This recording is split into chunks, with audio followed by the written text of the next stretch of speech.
Pamirsa Dinas Kependudukan dan Pencatatan Sipil Disdukcapil Badung ngadungang data kependudukan ring widangan ipun. Pemargi nunucap kelas nayang pindah ke pengelantur saking gatre sane kepanggih saking DPRD Irike sane mau sang wenten penyiwan duktang nenten anut ring KTP ipun.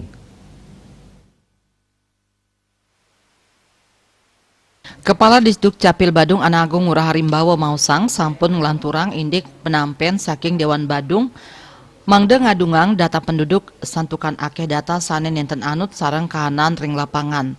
Rau mangkin pemargi inucap tambis puput. Baik ketandane pacangis jenin data by NIM, by address per desa, kelurahan, banjar, miwah lingkungan, majeng para camat, perbekel, sadelurah. Nampenin gatre indik mekatah petang dasa talian diri penduduk sane medue KTP Badung nenten anut ring genah meneng ipun sampun kelanturang melarapan ngadungang dokumen administrasi kependudukan sekadi kartu keluarga miwah kartu tanda penduduk anut ring domisili pinih ungkur.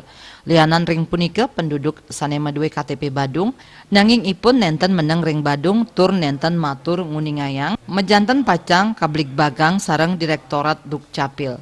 Sadurungyane Komisi 1 DPRD Badung ngaptiang mangde Disdukcapil digelis nureksain malih indik wilangan penduduk Badung.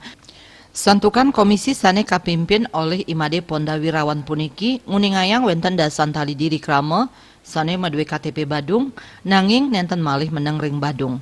Akehnyane data penduduk sane nenten adung inucap mejantan mawasana ring sajroning program-program pembangunan pemerintah daerah tur maning baga politik Badung ring pemargi pileg wat sekali tali 4 likur. Parwata Bali Pos nguningayang.